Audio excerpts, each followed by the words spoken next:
దేవుడి విషయం అయితే మరీ మిస్గైడ్ చేస్తారు. అసలు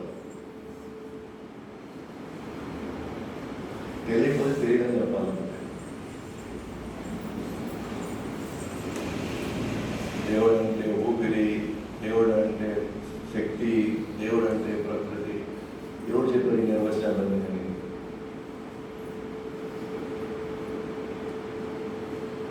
మనకి తెలియదు. మనకు తెలియదు కాబట్టి మనం ఏం చెప్పాలా? నాకు తెలియదు నాయన అని చెప్పాలి.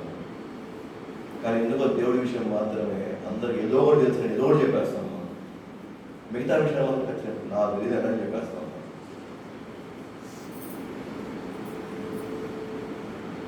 ఇదే ప్రాబ్లం. మనకు నిజంగా వాళ్ళ నుంచి ఏమీ తెలియదు. మనకు అసలు ఏమీ తెలియదు. మన స్కూల్కి వెళ్ళామా, మన వేద పాఠశాలకు వెళ్ళామా, ఎవరైనా గురువు దగ్గరికి వెళ్ళామా, లేదా ఏదైనా మనం ఒక సాధన ఏమైనా చేసామా? ఏమి చేయకుండానే అందరూ ఏదో చెప్పేస్తాం.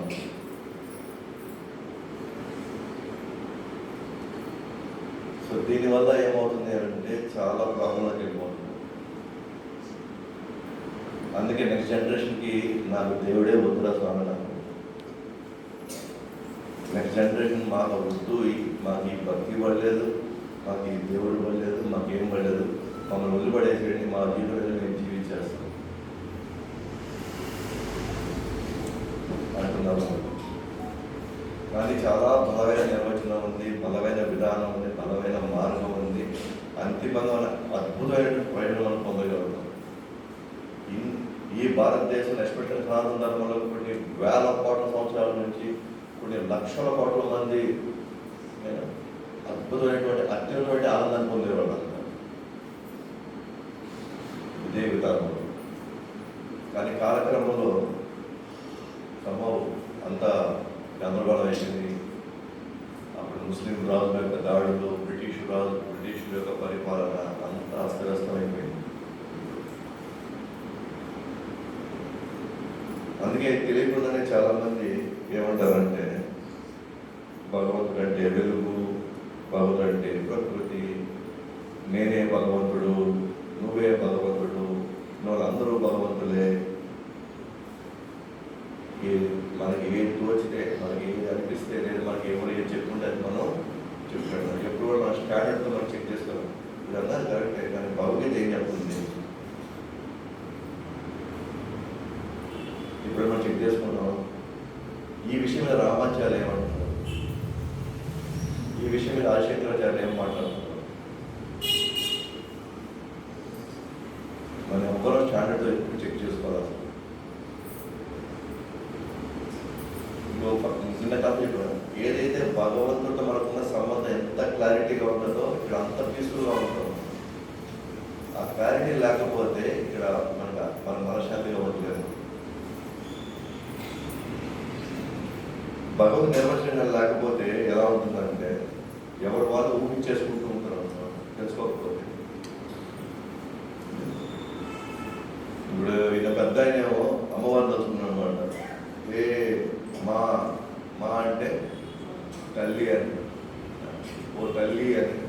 ఆయన తన ఊహ అమ్మవారిని తలుచుకుంటూ మా ఓ తల్లి ఎక్కడున్నావు నువ్వు అని తలుచుకుంటాడు. ఇప్పుడు ఈయన మా అని తలుచుకున్నప్పుడు వాళ్ళ అబ్బాయి పక్కన వచ్చి హేమ అంటున్నాడు. అంటే ఈయన దృష్టిలోనేమో ఈయనేమో అమ్మవారిని తెలుసుకుంటున్నాడు, ఈయనేమో గర్ల్ ఫ్రెండ్ తెలుసుకుంటున్నాడు. ఆయన దృష్టిలో ఓకే, హేమ అన్న ఒకటే. ఆయన పెద్ద ఆయనకి ఆమె దేవత, ఈయనకి ఈమె దేవత. కాబట్టి నిర్వచనం చాలా క్లియర్గా ఉండాలి. నిర్వచనం లేకపోతే మోసపోతాం. ఇక్కడ భారతదేశం ఎస్పెషల్గా దేవుడు సృష్టించిన సూపర్ మార్కెట్. ప్రతి గుండికి ఒక దేవుడు ఉన్నాడు. ఇక్కడ ప్రతి ఊరికి ఒక దేవుడు ఉంటాడు. కానీ మనం ఎవరిని చెక్ చేస్తున్నాము? వీళ్ళు శాస్త్రంతో ఆమోదింపబడ్డా లేదా? ఎక్కువ మంది పోతే దేవుడు అనేస్తాము, ఎక్కువ కోరికలు తీరితే దేవుడు.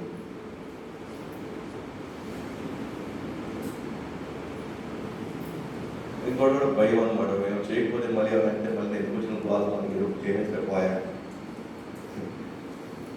అంటే ఒక రకమైన ఇన్సెక్యూరిటీ, అభద్రతా భావం, ఏమోదే ఉంటే మనకి ఎందుకు వచ్చిన వాళ్ళ చేసేస్తే పాయాలి కూడా లేదా అంత ఇది కాదు. వెరీ క్లియర్గా ఉంటుంది భక్తి, వెరీ క్లియర్గా ఉంటుంది, చాలా స్ట్రైట్ ఫార్వర్డ్గా ఉంటుంది, చాలా నిబ్బరంగా ఉండొచ్చు అనమాట. పర్ఫెక్ట్గా తెలుసుకుంటే నిబ్బరంగా ఉండి మన అంతిమ లక్ష్యాన్ని మనం పర్ఫెక్ట్గా చేరుకోవచ్చు.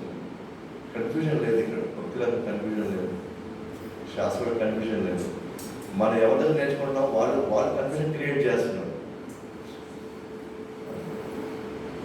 లేకపోతే భక్తి ఛానల్ కావచ్చు, లేకపోతే టీవీలో డిబేట్లో కావచ్చు, ఎవరు పడితే వాళ్ళు మాట్లాడుతున్నారు. వాళ్ళకి అసలు ఏమి అర్హతని వాళ్ళు పిలిచి మాట్లాడిస్తున్నారు. ఒక రాజకీయ నాయకుడు తెలుసా భగవంతుడి గురించి, సినిమా గురించి తెలుసు, సినిమా గురించి తెలుసా, ఎవరు తెలుసు, కానీ వాళ్ళు కూర్చోబెడతారు డిబేట్లో. వాళ్ళు ఏదో వాళ్ళ నోటికి వచ్చింది ఏదో అంటూ ఉంటారు. మనం చూసిన మనం ఇదంతా మనకు అర్థమయ్యేటట్టు కాదులే అనుకుంటాం. కాబట్టి నిర్వచనం ఏంటి అంటే,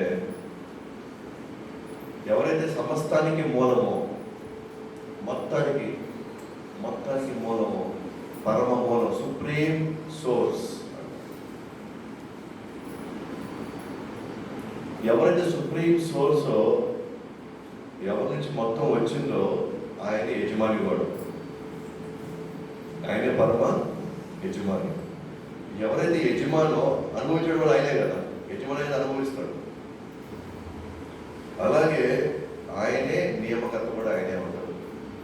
ఈ మొత్తం స్టార్టింగ్ స్టేజ్లో ఫస్ట్ అనాది ఆది ఎవరికి మొత్తం వచ్చిందో, ఎవరైతే మొత్తాన్ని ఆడిస్తున్నాడో, మొత్తాన్ని దీనంతా నడిపిస్తున్నాడో, మొత్తానికి ఒకరే.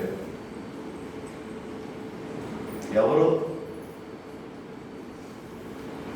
మూలానికి వెళ్ళాలి, ఫస్ట్కి వెళ్ళాలి. మూలానికి వెళ్తే ఎవరికి మొత్తం వచ్చిందో అతనే యజమాని, అతనే నియామకర్త, అతనే భోక్త. అంటే అనుభవించేవాడు కూడా ఆయన. ఉదాహరణకి ఇప్పుడు చిన్న పిల్లవాడు ఉంటాడు, వాళ్ళ తండ్రి ఉంటాడా? తండ్రి. వాళ్ళ తండ్రి ఉంటాడా? అతని తండ్రి ఉంటాడా? ఉంటాడు. అలా తండ్రి అనేది ఎవరిదైతే లాస్ట్ ఆపుతుందో అతను పరమ తండ్రి, లేదా అతని పరమ మూలం, అతను సుప్రీం సోర్స్. అయితే ఆయన నుంచే సర్వం సృష్టించబడింది, సర్వం ఆయన నుంచే వచ్చింది. ఏది వచ్చినా సరే వచ్చింది. అలాగే ఆయన నుంచే కోడి వచ్చింది, గుడ్డు వచ్చింది. కోడి ముందా, గుడ్డు ముందా?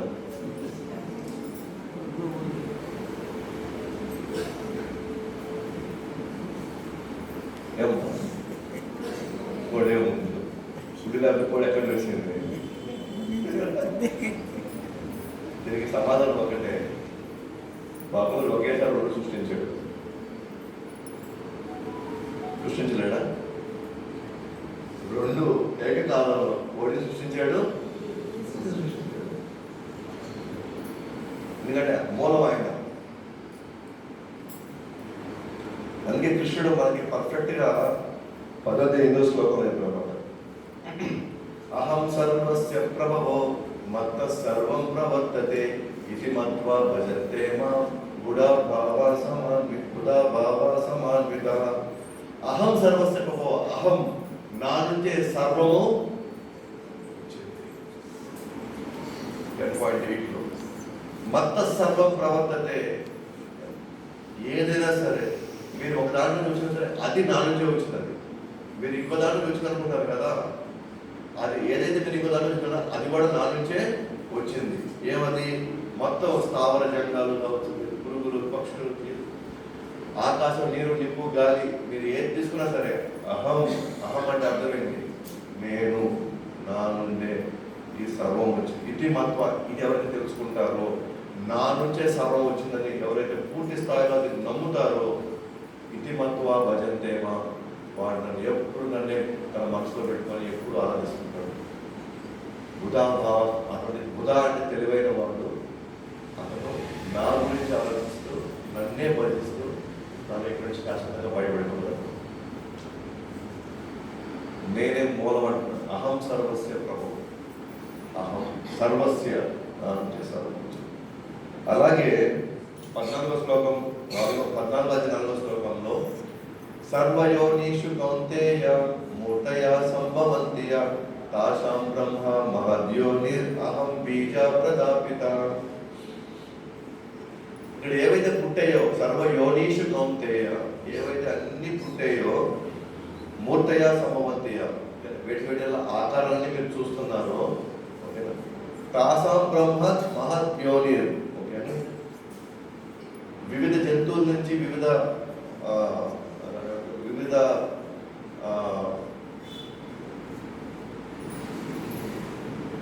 అదే జంతువుల నుంచి, మనుషుల నుంచి, చెట్ల నుంచి ఏవైతే వస్తా ఉన్నాయో, అహం బీజ ప్రదాపిత, నేనే బీజాన్ని వేసినటువంటి తండ్రిని. అహం బీజ ప్రదాపిత. కాబట్టి పరమ మూలానికి ఆయన తన వంతుని తాను భగవద్గీతలో క్లియర్ చేసి చెప్తున్నాడు. ఇది ఆదిశంకర్ గారు, రామానుజన్, మధ్వాచార్యులు ఒప్పుకుంటున్నారు. కాబట్టి వాళ్ళు భగవద్గీతని మీరు ఖచ్చితంగా చదవండి అని చెప్తున్నారు. నెక్స్ట్, పరమ యజమాని. ఎవరైతే ఎవరైతే సృష్టిస్తాడో అతనే యజమాని అవుతాడు. కాబట్టి పరమ యజమాని నేనే అని కృష్ణుడు మళ్ళీ భగవద్గీత చెప్పాడు అనమాట. ఒకసారి మహిళలు చూస్తాం, నువ్వు యజమాని, నువ్వు యజమాని, నువ్వు యజమాని అని. ఇక్కడ ఎవరు యజమాని లేదు, అందరూ కేర్ టేకర్లు మాత్రమే. ఇక్కడ కేర్ టేకర్లు అంటే అర్థం ఏంటి? ఉన్నంత వరకు చూసుకోవడానికి మన బాధ్యత. మనం పోయిన తర్వాత అన్ని ఏడే ఉంటాయి. ఒక పిటీస్ కూడా మనం తీసుకోవాలి. అంటే ఇప్పుడు నేను యజమాని అయితే నేను తీసుకెళ్ళాలి కదా నాతో పాటు. నాతో పాటు నేను తీసుకోవాలకపోతుంటే దీని యజమాని ఎవరున్నారు కాబట్టి వాడిని మళ్ళీ ఇచ్చేసే మనం వెళ్తాం.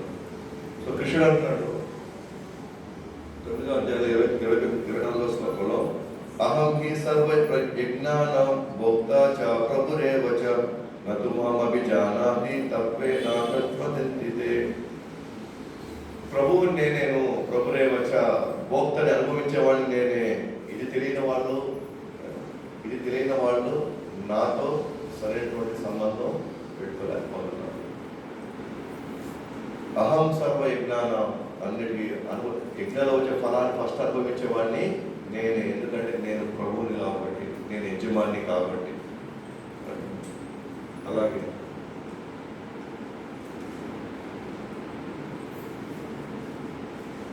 అలాగే ఇంకొక ఎగ్జాంపుల్ సార్ యజమానికి, పరమ భోక్త. సో మనం హోటల్ తీసుకెళ్ళామనుకోండి, పరమ యజమాని అక్కడ ఎవరు హోటల్లో అంటే హోటల్లో ఓనర్ కదా, హోటల్ ఓనర్. అయితే ఆయన స్వతంత్ర భోక్త, ఆయన ఇండిపెండెంట్. ఆయన ఎప్పుడైనా వస్తాడు, ఎప్పుడైనా పోతాడు. అక్కడ మరి అక్కడ ఉన్నారు కదా, క్యాషియర్లు ఉన్నారు, మేనేజర్లు ఉన్నారు, వాళ్ళంతా కూడా వాళ్ళు సర్వీస్ చేస్తారు. వాళ్ళు కూడా అనుభవిస్తున్నారు. కానీ వాళ్ళు అనుభవించిన ఎవరి మీద ఆధారపడింది? ఓనర్ మీద ఆధారపడింది. వీళ్ళు చేసిన దానికి వాళ్ళకి తృప్తిపడి వాళ్ళు ఆయన జీతాలు ఇస్తే అప్పుడు వీళ్ళందరూ కూడా అనుభవించగలరు. మనందరూ అనుభవించే వాళ్ళమే, కానీ మనకంటే మించిన అనుభవించేవాడు ఉన్నాడు. అదే నాకు ప్రభురేవచ అని చెప్పింది. భోక్త అంటే అనుభవించేవాడు, ప్రభు అంటే యజమాని. అలాగే నియమకర్త అంటే అన్నింటినీ నియంత్రించేవాడు. మనం చెప్పుకున్నాం కదా, ఈవెన్ మన శరీరంలో కూడా ఆయన నియంత్రించకపోతే, ఆయన కంట్రోల్లో కానీ కొన్ని అవయవాలు లేకపోతే మనం జీవించలేదు. మనం అనుకుంటే నేను చాలా కంట్రోల్డ్ అని. మన కంట్రోల్ ఏం లేదు ఇక్కడ. కొంతవరకు కంట్రోల్ చేసాము, కానీ మ్యాక్సిమం పెద్ద కంట్రోల్ ఎవరి చేతిలో ఉంది? భగవంతుడి చేతిలో ఉంది. అందుకే ఆయన భోక్తారం యజ్ఞ తపసాం సర్వలోక మహేశ్వరం సుకృతం సర్వభూతానాం జ్ఞాత్వా మాం శాంతి మృచ్చతి. సర్వలోక మహేశ్వరం, అన్నిటి మీద కంట్రోల్ ఉండేది నాకేను. నేనే మొత్తాన్ని కంట్రోల్ చేస్తానని చెప్పేసి కృష్ణుడు సమయంగా తీసుకున్నాడు. మరి భగవంతుడు నాకు ఎందుకు చూడలేకపోతున్నాం మరి భగవంతుడు? ఓకే, ఖచ్చితంగా భగవంతుడిని మనం చూడవచ్చు, దాంట్లో ఎటువంటి సందేహం ఉంది. ఇప్పుడు ఈ క్షణంలో కూడా మనం చూడవచ్చు. కాకపోతే మనం అర్హత సంపాదించాలి, మనం ఎంతో కొంత అర్హత సంపాదించాలి. ఉదాహరణకి సపోజ్ ఈ ఊరు ఎమ్మెల్యే ఉన్నారు అనుకోండి, ఆయన ఎమ్మెల్యే చేసింది ఎవరు? మనమే. ప్రజలందరూ ఓట్లు వేస్తే ఎమ్మెల్యే కదా. ఇప్పుడు మనం ఎమ్మెల్యే కావాలనుకున్నాం అనుకోండి, ఇప్పుడు మన ఇంట్లో పోయినట్టు పోగలుగుతామా?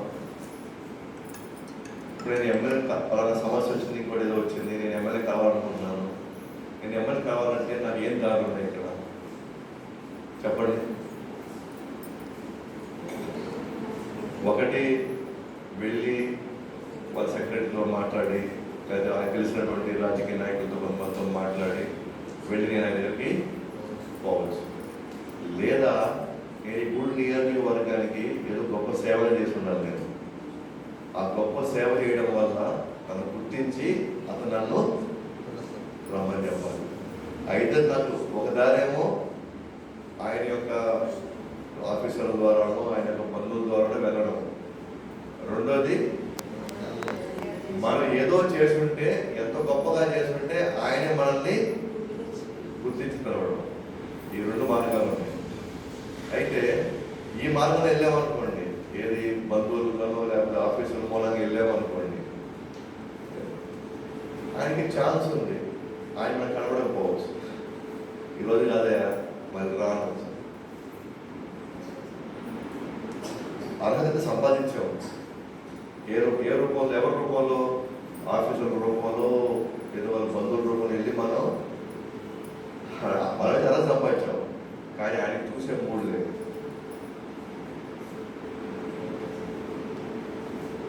కానీ రెండో మార్గం ఉంది. ఏంటది? నేను కానీ సేవ చేస్తే వీళ్ళెవరు నాకు అవసరం అదే తీసుకొచ్చి ఇంట్లో కూర్చోబెట్టుకొని కావాల్సిన భోజనం, అతిథి మర్యాదలు ఇదొకటి చేస్తారు. ఈ రెండో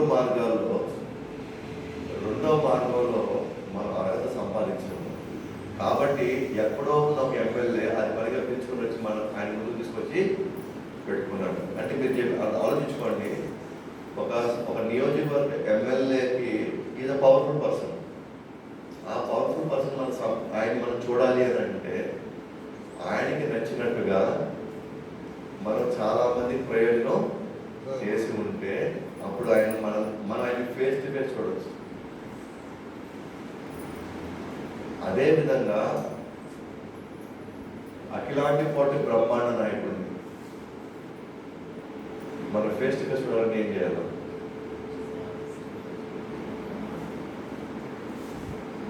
మన ఫేస్ టు ఫేస్ చూడాలని ఏం చేయాలి? భక్తి చేయాలి, సేవ చేయాలి. ఇది మన అర్హత సంపాదిస్తే ఫేస్ టు ఫేస్ వాళ్ళు చూడవచ్చు. అంతేగాని నువ్వు దేవుడా అది నాకు చూపి, నువ్వు రాబోతావు అని ఇడ్లీ దోశ ఆర్డర్ చేసినట్టు ఆయన రాడు. మనం అర్హత సంపాదించిన రోజు మనం అడగబడలేదు, ఆయనే మన ముందు వచ్చి మనం ఖచ్చితంగా చూడగలుగుతాం, ఆయన 100% చూడగలుగుతాం. ప్రాబ్లం ఏంటంటే మనకి అర్హత ఉందా?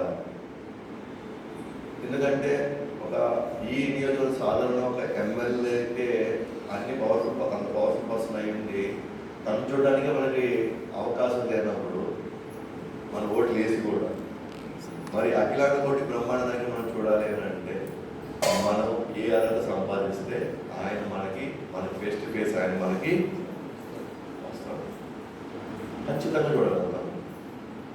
అందుకే కృష్ణుడు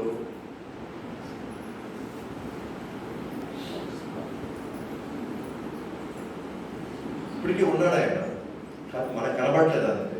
ఎట్లా కనబడాడు అంటే కృష్ణుడు చెప్పిన భగవద్గీతలోనే 7.7లో మత్తపరతరంనాన్యత్కించిదస్తి ధనంజయ మయి సర్వమిదం ప్రోతం సూత్రే మణిగణాయివ.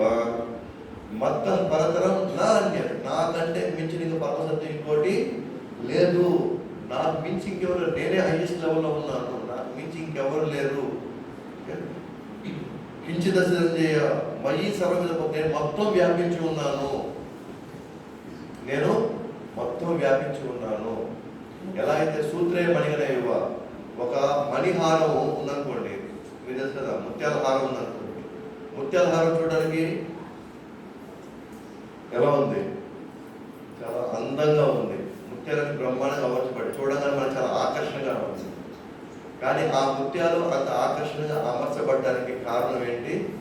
లోపల ఉన్న దారం. ఆ దారాన్ని కట్ చేస్తే ఏమవుతుంది? అదేవిధంగా నేను కూడా దారంలా ఈ సృష్టిలో ఉన్నాను. నేను కనబడ్డలేక, కానీ సృష్టి మాత్రం అందంగా ఉంది. నేను లోపల ఉన్నాను కాబట్టి అంత అందంగా ఉంది. ఒక్కసారి నేను కానీ శక్తిగా నేను తీసేసానా, అన్ని ఇక్కడ శిలాజలు అయిపోతాయి. ఇక్కడ నాకంటే మించిన పనులు లేదు, నేను మొత్తంలో నేను ఆవరించున్నాను, నేను ఉన్నాను కాబట్టి అందంగా టైంకి అన్ని నడుస్తున్నాయి ఇక్కడ. ఎప్పుడైతే నన్ను మీరు బయటికి కానీ తీసేసారో, అంటే దారం తీసేస్తే ఏమవుతుంది? ఇంకా ముత్యాలకి అర్థమే లేదు. ఇంక దాన్ని మళ్ళీ మనం పేర్చి మనం చేసే పరిస్థితి లేదు. కాబట్టి ఇక్కడ గ్రహాలు అన్ని, సూర్యుడు చంద్రుడు అన్ని టైం ప్రకారం పర్ఫెక్ట్గా నడుస్తున్నాయి, చూడడానికి అందంగా ఉన్నాయంటే లోపల ఒక సూత్రం లాగా ఎవరున్నారు? కృష్ణుడు ఉన్నాడు. కాబట్టి భక్తితో మాత్రమే సఖ్య, నేను భక్త్యాత్మనన్యా సఖ్య అహం ఏవం విదోర్జున జ్ఞాతు దృష్టం చ తత్వేన ప్రవేశం చ పరంతప. కృష్ణుడు భక్తితో మాత్రమే, భక్తితో మాత్రమే, ఓకేనా, నువ్వు నన్ను ఫేస్ టు ఫేస్ చూడగలుగుతావు అర్జున అంటున్నాడు. నువ్వు ఎలా అయితే ఇతరులను చూస్తున్నావో ఒక వ్యక్తిలాగా, అలాగే నువ్వు నన్ను కూడా వ్యక్తిలాగా ఫేస్ టు ఫేస్ చూడవచ్చు. బట్ అది కేవలం భక్తి ద్వారా. భక్తి అంటే లేదు, ఇష్టపూర్వకమైన సేవ ద్వారా, హృదయపూర్వకమైన సేవ ద్వారా మనము పొందవచ్చు. సో ఖచ్చితంగా మనం భగవంతుని ఫేస్ టు ఫేస్ చూడవచ్చు. ఓన్లీ థింగ్ అంటే మన అర్హత సంపాదించాలి. ఎట్లయితే మనం గొప్ప వాళ్ళని వాళ్ళ ఇంటర్వ్యూనో లేకపోతే వాళ్ళ దగ్గర వెళ్ళడానికి మనం ఏం చేస్తామో, వాళ్ళకి నచ్చిన విషయాలు, నచ్చిన పనులు మనం చేస్తాం. సో మనం ఈజీగా వాళ్ళ దగ్గరికి వెళ్ళిపోవచ్చు. అలాగే భగవంతునికి సంబంధించిన ఇష్టమైన విషయాలు ఏది మనం తెలుసుకోవాలి, అది మనం చేసామనుకోండి, మనం కూడా ఈజీగా త్వరగా ఆయన దగ్గరికి వెళ్ళవచ్చు. సింపుల్. మనకు నచ్చినది మనం తెలుసుకోవాలి. భగవద్గీత ఏం చెప్తుందంటే కృష్ణుడు నచ్చినవని చెప్తారు మనకి భగవద్గీత. అవి తెలుసుకొని దాని దగ్గర మనం నడుచుకుంటూ వెళ్ళామనుకోండి, ఈజీగా మనం వెళ్ళచ్చు. అది చివరిది, మరి ఈ భగవద్ గురించి పూర్తి జ్ఞానం పొందాలంటే నేను ఎవరిని అడగాలి? ఎందుకంటే నాకు ఆ భగవంతుడు ఎవరో తెలుసుకునే సంబంధం పెట్టుకుంటేనే నేను జన్మ మృత్యు జరావతి నేను బయటకు వస్తాను. ఈ ముసలి పుట్టుక నుంచి నేను బయటకు వస్తాను. కాబట్టి నాకు చాలా క్లియర్గా ఉండాలి, నేను ఎవరిని, ఆ భగవంతుడి గురించి నాకు తెలియాలంటే నేను what is the right source ఏంటి, ఎవరు నాకు ప్రామాణికమైనటువంటి, నాకు ఆయన సంబంధం జ్ఞానం ఇస్తారు. ప్రామాణికమైనటువంటి అర్థం ఏంటి? స్టాండర్డ్. దాంట్లోకి ఎక్కడ మాయ కానీ, దాంట్లో ఎక్కడ కానీ అబద్ధం కానీ, లేదా దాంట్లో ఎక్కడ కానీ మనకు తోచిన శబ్దాలు పెట్టడం కానీ ఎక్కడ పర్ఫెక్ట్గా ఉండాలి. అది ఎవరి నుంచి మనం పొందగలుగుతాం? ఈ నాలెడ్జ్. నేను భగవంతుని మనం ఎంత ఎక్కువ తెలుసుకుంటే అంత ఈజీగా మనం ఆయన దగ్గరికి వెళ్ళగలిగి ఆయనకు కావాల్సి మనం చేస్తే మనం త్వరగా ఏడు నుంచి బయటపడతాం. మనకేం కావాలా? నిరంతరమైన ఆనందం కావాలి. నిరంతరమైన ఆనందం కావాలి అని అంటే మనకి ఈ 4 మనకి అడ్డంగా వస్తున్నాయి. ముసలితనం, రోగం, పుట్టుక, చావ.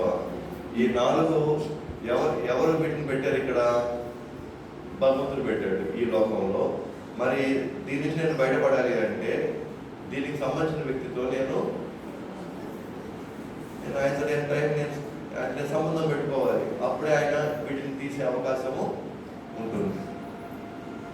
సో ఏంటంటే శబ్ద ప్రమాణం అంటున్నాను. శబ్ద ప్రమాణం ఏంటి అంటే 2 రకాల శబ్ద ప్రమాణం చూడొచ్చు. ఒకటి శాస్త్రం ద్వారా, 2 ఆచారం ద్వారా.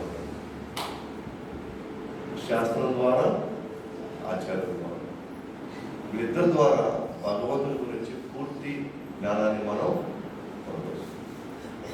అంతేగాని కాలేజీల్లో, యూనివర్సిటీల్లో, సైంటిస్టుల దగ్గర, ఇంజనీర్ల దగ్గర ఇది దొరకదు. ఈ ఆచరణ ఎవరున్నారంటే గురు పరంపరలో ఉండాలి. గురు పరంపర గురువులు ఉన్నారు.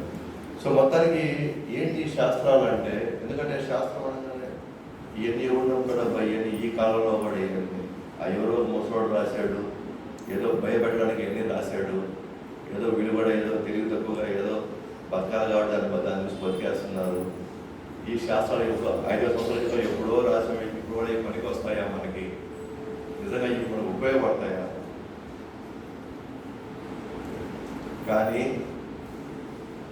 నేను మీతో మాట్లాడేవన్నీ శాస్త్రం గురించే మాట్లాడతాను, భగవద్గీత గురించి. నేను ఏదైనా సరే మీకు దాటి మీకు అర్థం కాదని చెప్పాను ఇప్పుడు నేనేం మాట్లాడు. ఇన్ఫాక్ట్ నేనే మీకు గుర్తు చేసే కొన్ని విషయాలు, జన్మ మృత్యు జరగాలి, అసలు ఎన్ని సమస్యలు ఉన్నాయని అన్నా కానీ భగవద్గీత చెప్తే కానీ అది చదివినా మనకు అర్థం కాదు. అవునా? అదేవిధంగానే శాస్త్రాలు వెరీ క్లియర్గా ఉంటాయి. ఎందుకంటే అది భగవంతుడు స్వయంగా ఇచ్చాడు కాబట్టి దాంట్లో ఎక్కడ ఎటువంటి మనకి భవిష్యత్తులో కూడా మనకి అబద్ధం అనేది జరగకూడదు, మాత్రం జరుగుతుంది. పర్ఫెక్ట్గా జరుగుతుంది. శాస్త్రం ఎలా చెప్తే అలాగా అప్పుడు ఇప్పుడు ఎప్పుడు ఎన్ని వేల సంవత్సరాలు సరే పర్ఫెక్ట్గా నడుస్తుంది. అది పర్ఫెక్ట్గా చెప్పిన ప్రకారంగానే అది ఇక్కడ నడుస్తాయి, ఉంటాయి కూడా ఇక్కడ అంతా కూడా. మీకు ఎగ్జాంపుల్ చెప్పాలి అంటే 3 రకాల శాస్త్రం మనకి నిరూపిస్తున్నారు. భగవాన్ యొక్క జ్ఞానం పర్ఫెక్ట్గా ఇస్తుందని. ఒకటి, ఇది ఒక మేడలాగా పనిచేస్తుంది మనకి, అంటే మనం ఎలా జీవించాలో శాస్త్రం చెప్తుంది. 2, దీన్ని చెప్పినవన్నీ కూడా స్వయం నిరూపిత సత్యాలు అనమాట. దాన్ని చెప్పినవి మనం ఎక్స్పెరిమెంట్ చేసామనుకోండి, అది కరెక్ట్గా ప్రూవ్ అయిపోతాయి. శాస్త్రాలు చెప్పినవన్నీ నిజమైపోతాయి. మనం ఎక్స్పెరిమెంట్ చేసేవాడు మనకు ప్రూవ్ అయిపోతాయి. అవి చెప్పింది వింటున్నాము, ఫస్ట్ నమ్మకం ఉండదు మనకి, కానీ వెంటనే ఏం చేయాలి, మనం దాన్ని ఎక్స్పెరిమెంట్ చేయాలి. ఎక్స్పెరిమెంట్ చేసామనుకోండి ఖచ్చితంగా అది ప్రూవ్ అయిపోతుంది. శాస్త్రం ఏం చెప్తుందో అదే రిజల్ట్ వస్తుంది అనమాట మనకి. 3వది, అది భవిష్యత్తు కూడా చెప్తుంది మనకి. ఇప్పటి నుంచి నెక్స్ట్ రాబోయే కలియుగంలో ఏం జరగబోతుందో అది కూడా శాస్త్రం చెప్తుంది. 3 విషయాలు శాస్త్రం ఎక్కడ మనకి కించిత్ కూడా మనకి అనుమానం తగ్గితే విషయం అసలు ఉండదు. అంటే ఈ రోజుల్లో 2 పుస్తకాలు మనం గట్టి పట్టుకుంటే చాలు. ఒకటి భగవద్గీత, 2 భాగవతం. ఈ 2 ఉంటే ఇప్పుడు ఎలా బతకాలో, భవిష్యత్తులో ఏం జరగబోతుందో మొత్తం మనం తెలిసిపోతుంది. ఈ 2 పుస్తకాలు మీకు అన్నీ తగబడిపోయినా నష్టం ఉంది. బట్ ఈ 2 మాత్రం మన ఇంట్లో కానీ ఉంటే, మన జీవితంలో కానీ ఉంటే మనం ఎక్కడా మోసపోము. మనం ఎవరి చేత మనం మోసపోయే ప్రసక్తే రాదు. ఎస్పెషల్గా భగవద్గీత విషయంలో, భక్తి విషయంలో మనం మోసపోయే ప్రసక్తే రాదు. ఎందుకంటే ఈ 2 మనకి భగవంతుడి వెళ్ళడానికి కావాల్సినటువంటి ఆధారాలు ఉన్నాయి. భగవద్గీత 62-63 శ్లోకాల్లో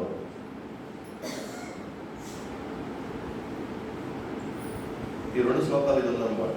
ధ్యాయతే విషయాన్ పుంసా సంగస్తేషూపజాయతే సంజాయతే కామ క్రోధో విజాయతే క్రోధోద్భవతి సమ్మోహ స్మృతి విభ్రమః స్మృతి భ్రంశాత్ బుద్ధినాశాత్ ప్రణశ్యతి.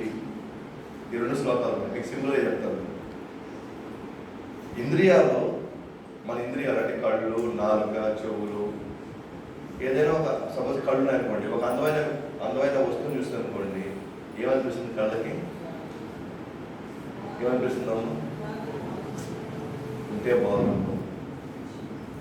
నెమ్మదిగా అది నెక్స్ట్ ఏమవుతుందంటే ఫస్ట్ ఆసక్తి వస్తుంది, దాని మీద తెలియని ఒక ఇష్టం కలుగుతుంది. తర్వాత ఏమవుతుంది? అదే కామం కింద మాత్రం నాకు కావాలా, నెక్స్ట్ స్టెప్ అంతేనా, కావాలి. అది దొరకకపోతే ఏమవుతుంది? నేను కావాలని కోరుకున్నాను, అది దొరకట్లేదు, ఇప్పుడు ఏమవుతుంది?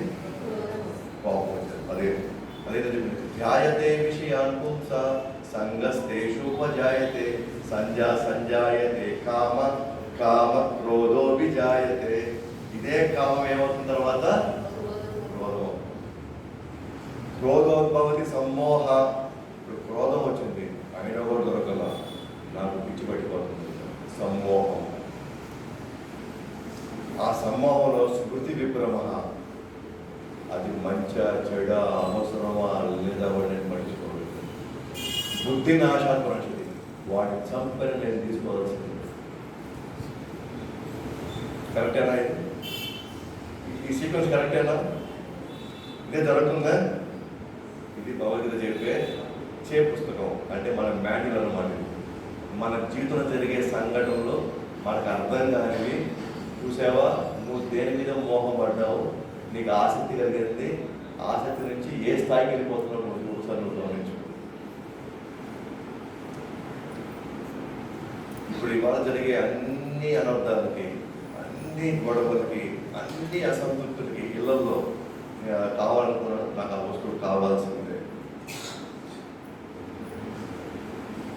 నేను అక్కడ పోవాలి, ఏం ఆ మాత్రం మనం కొనుక్కోలేమా, ఏం ఆ మాత్రం మనం చేసుకోలేమా, అది అవసరం అనేది కూడా మనం పట్టించుకోము. అది తీసేయలేకపోతే లేదా మనం దొరకపోతే ఏమవుతుంది? కోపము, గొడవలు, గందరగోళాలు, ఆస్త్రాల వస్తువు కోసం జస్ట్ నా కళ్ళు ఆకర్షించేయాలి. నేను చెప్పాను, జస్ట్ ఒక ఎగ్జాంపుల్ ఇస్తున్నాను మీకు మన జీవితంలో నుంచి. మీరు ఎంచుకోండి, భగవద్గీత జ్ఞాపకం మన గురించి మాత్రమే మాట్లాడుతున్నాం భగవద్గీత. ఈరోజు మేము మన గొడవలకి కారణం కళ్ళు, చెవులు, నోరు అనవసరమైన ఆసక్తిలోకి వెళ్తున్నాం.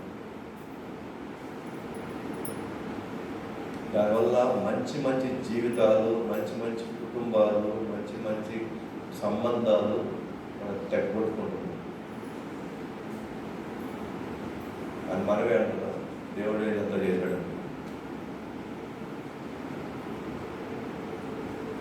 నెక్స్ట్, స్వయం నిరూపిత సత్యాలు. ఒకప్పుడు నేను ఒకే ఎగ్జాంపుల్ చెప్తాను, టైం అనేది కాబట్టి ఒక ఎగ్జాంపుల్ చెప్తాను, మీకు ఇది అర్థమైపోవాలి. ఆవు పేడ మంచిదా చెడ్డదా? మంచిది. కానీ బ్రిటిషర్స్ వచ్చినప్పుడు అది కూడా మధ్య నవ్వితాలు చూసినారు. ఏం కదా సార్, అరే మూర్ఖులా ఉన్నారు అయినా మీరంతా, అన్ని జంతువుల వ్యర్థ పదార్థాలు మనకి అనారోగ్యం తీసుకొని వస్తున్నాయి, మరి ఆవు పేడ మాత్రం ఎట్రానైనా ఇది మంచి చేస్తుంది, ఇది కూడా వ్యర్థ పదార్థాలే కదా జంతువుల నుంచి. ఇన్ని జంతువుల నుంచి వ్యర్థ పదార్థం వస్తే మన దాంట్లో బ్యాక్టీరియా, వైరస్, మనకి జబ్బులు వస్తామని డాక్టర్లు అవి చెప్తున్నారు. ఇంతమంది పేషెంట్లు అవుతుంటే ఎట్లా మీరు దీన్ని తీసుకొచ్చి కళ్యాణం అవుతున్నారు.